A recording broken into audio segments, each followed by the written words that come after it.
साथियों, सफल प्रकल्प ही काफी नहीं होते।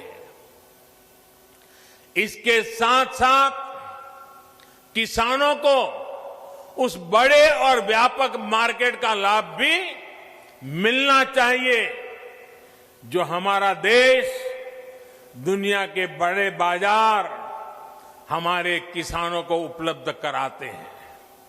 इसलिए विकल्प के माध्यम से किसानों को सशक्त करने का रास्ता अपनाया गया है। किसान हित में किए गए कृषि सुधार ऐसे ही विकल्प किसान को देते हैं।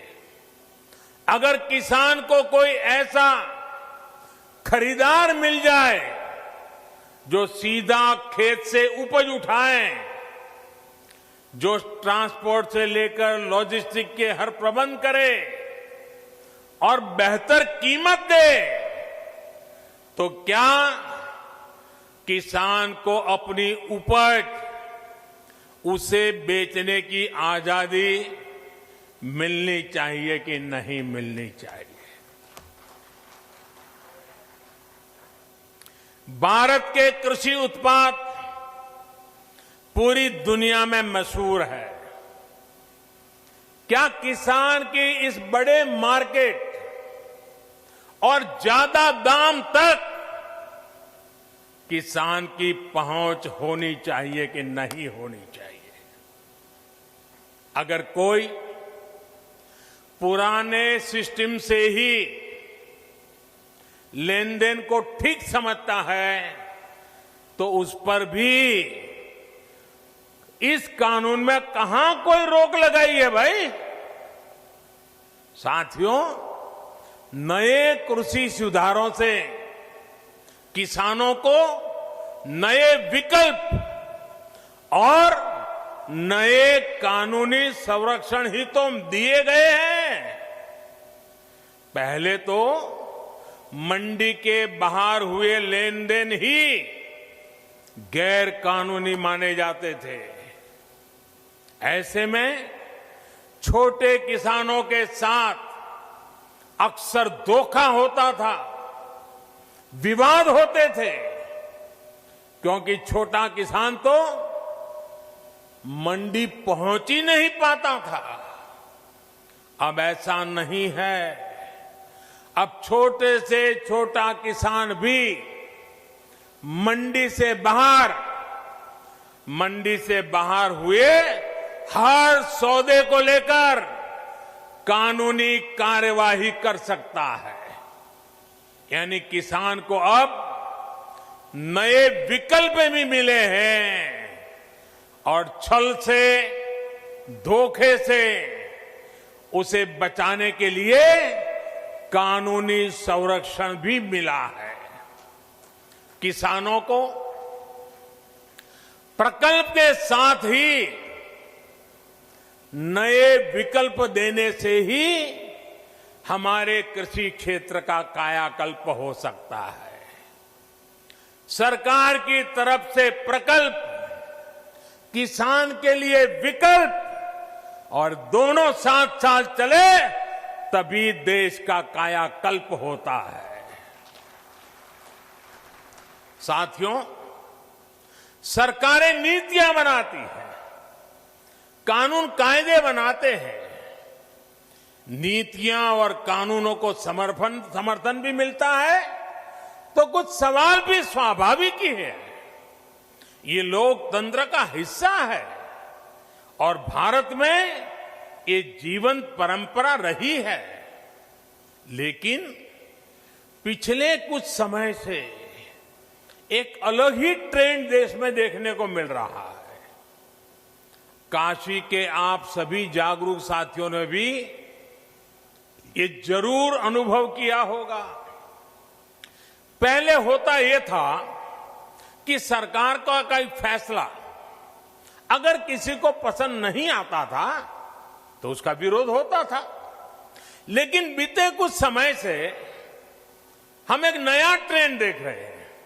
हम अब देख रहे हैं कि अब विरोध का आधार फैसला नहीं, बल्कि भ्रम फैलाकर, आशंकाएं फैलाकर फिर तो भविष्य में ऐसा होगा, फिर तो भविष्य में ऐसा होगा, अब तो ये होने वाला है, उसको आधार बनाया जा रहा है।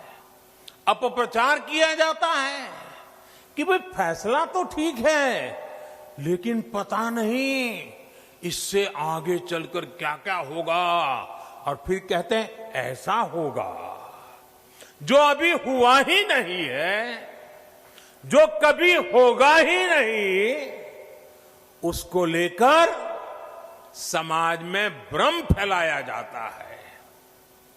ऐतिहासिक कृषि सुधारों के मामले में भी जानबूझकर यही खेल खेला जा रहा है।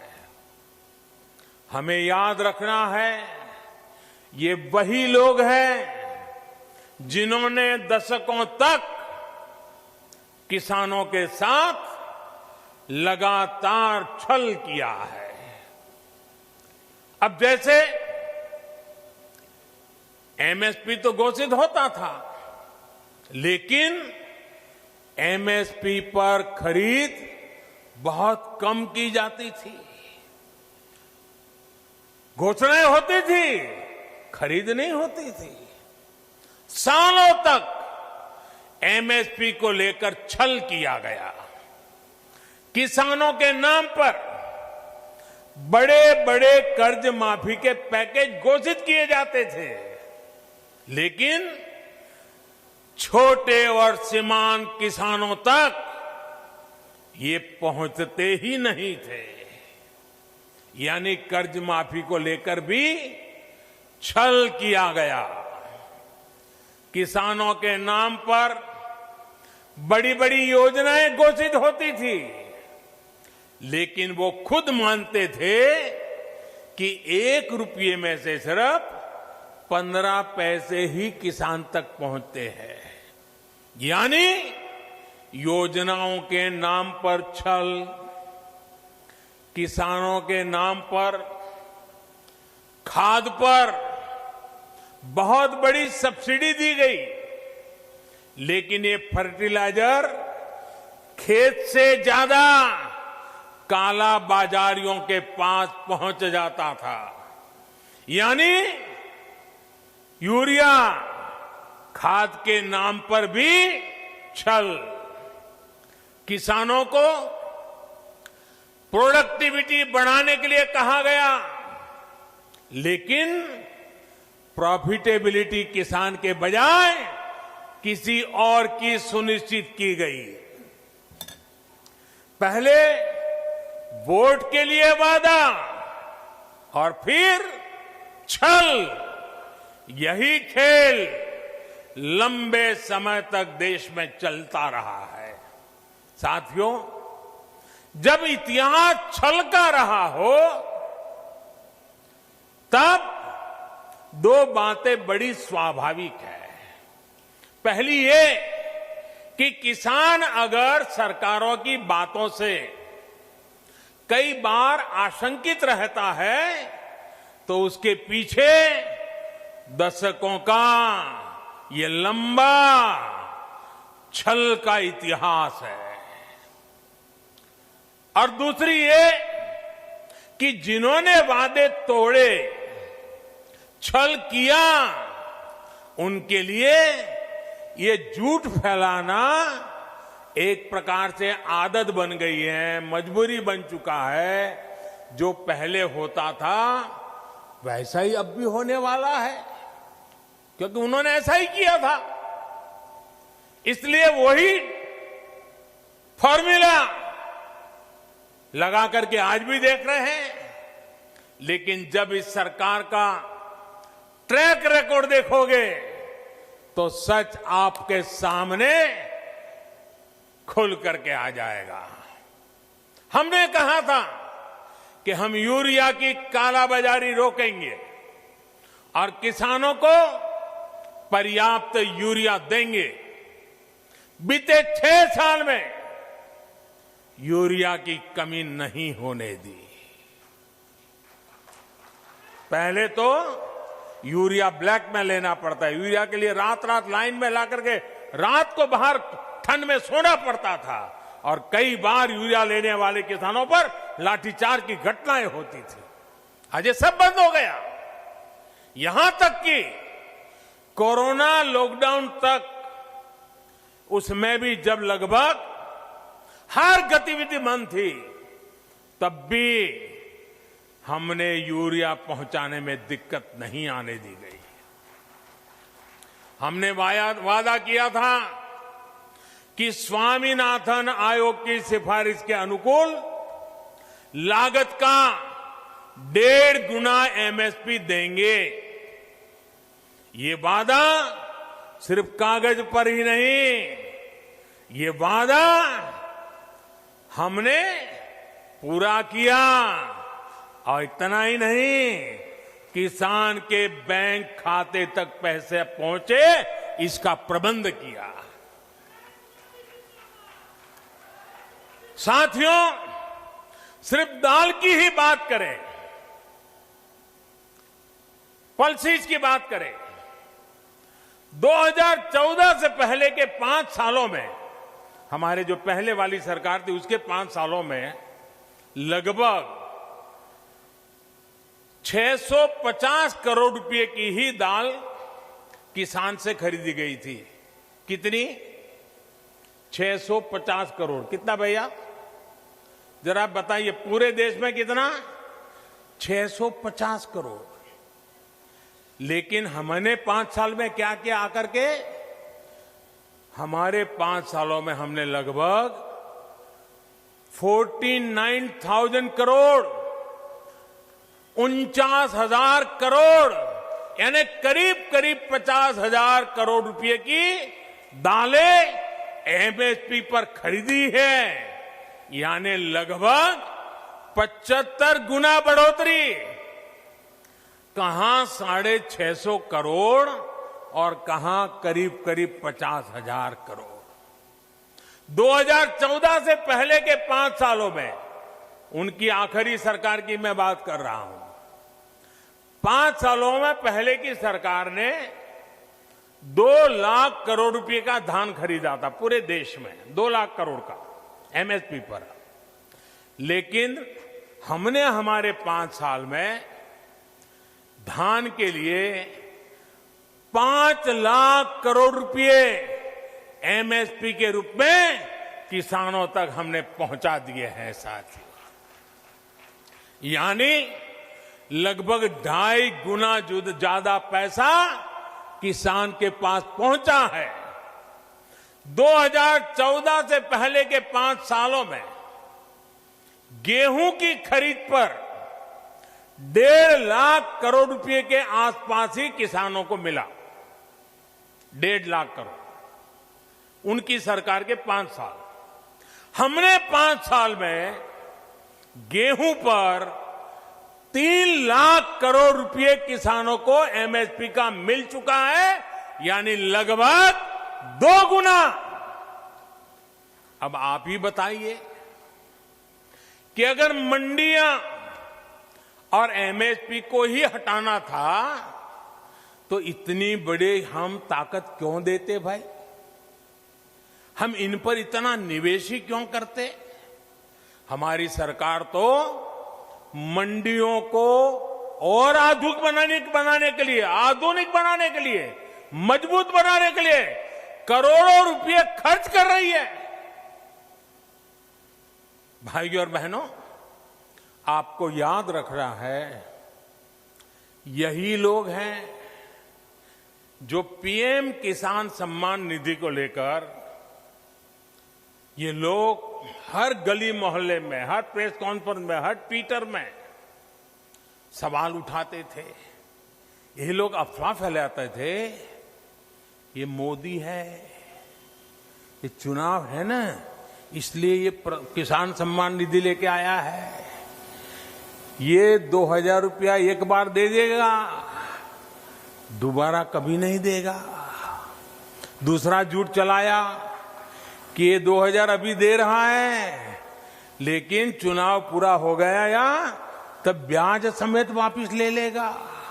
आप हैरान हो जाएंगे, एक राज्य में तो इतना झूठ फैलाया कि किसानों ने कहा भी हमें 2000 रुपये नहीं चाहिए। यहां तक झूठ फैलाया।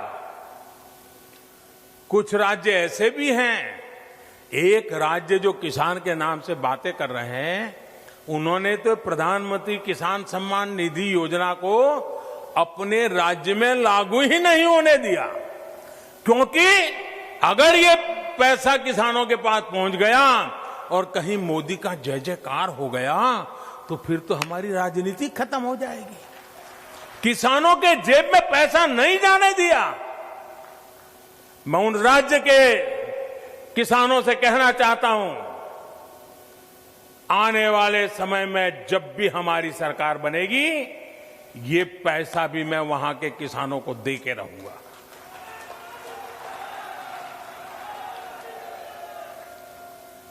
साथियों, देश के 10 करोड़ से ज्यादा किसान परिवारों के बैंक खाते में सीधी मदद दी जा रही है और ये प्रधानमंत्री किसान सम्मान निधि के द्वारा लगातार चल रहा है।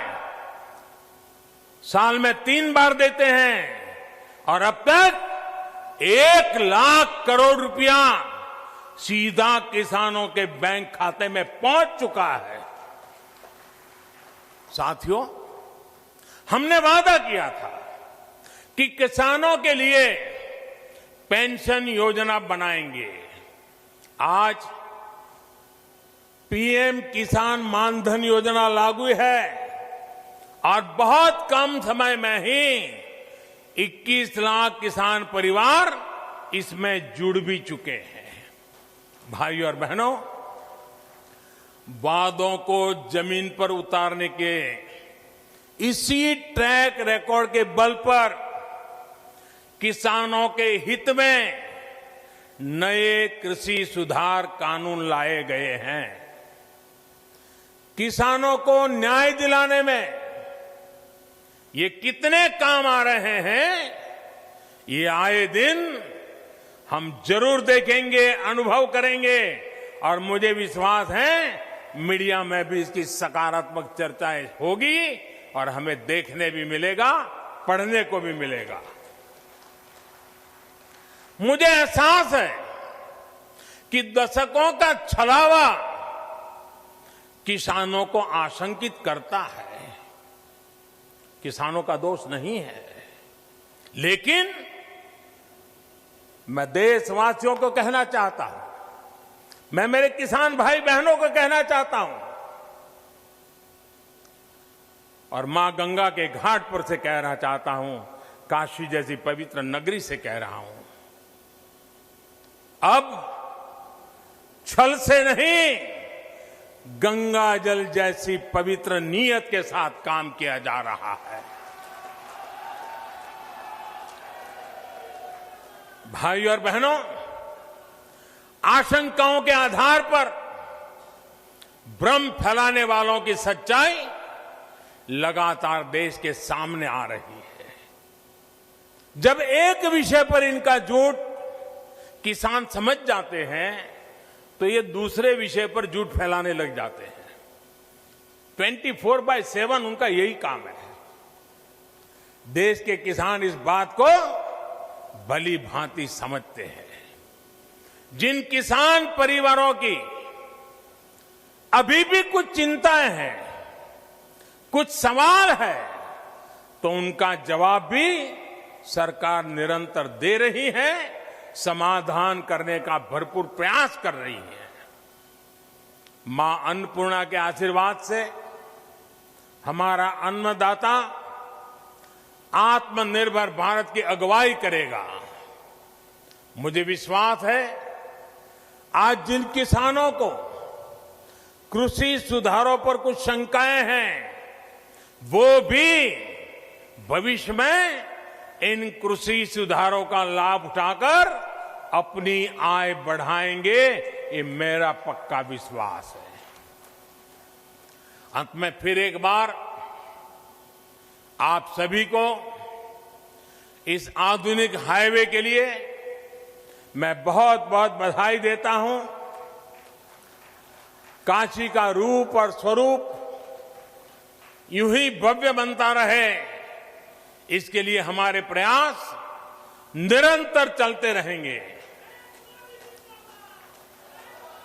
अभी मेरे बनारस में और भी कार्यक्रम हैं, यहां भी कई विषयों पर विस्तार से बात करूंगा।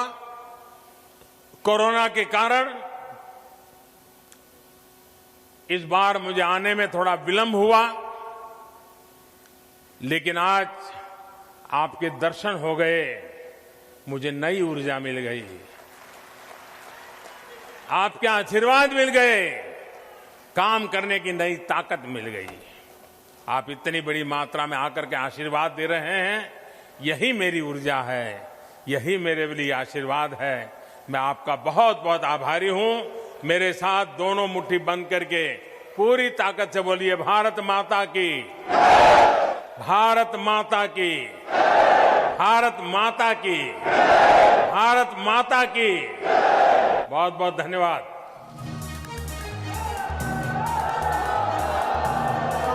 धन्यवाद माननीय प्रधानमंत्री जी, आपकी वाणी, आपका व्यक्तित्व। तो आप सुन रहे थे प्रधानमंत्री नरेंद्र मोदी को, जो अपने संसदीय क्षेत्र वाराणसी में संबोधित कर रहे थे लोगों को। दिन बेहद खास, देव दिवाली का जिस कार्यक्रम में शामिल होने के लिए पहुंचे हैं प्रधानमंत्री नरेंद्र मोदी, लेकिन इस मौके पर किसानों को लेकर जो भारत सरकार की तरफ से तमाम कदम उठाए गए हैं, किसानों के हित के लिए जो नीतियां बनाई गई हैं, खेती को कैसे फायदे का सौदा बनाया जाए, इसके लिए जो कुछ पहल की गई है, इसकी जानकारी भी प्रधानमंत्री नरेंद्र मोदी ने वाराणसी के इस कार्यक्रम में अपने तमाम सुनने वालों के साथ साझा की।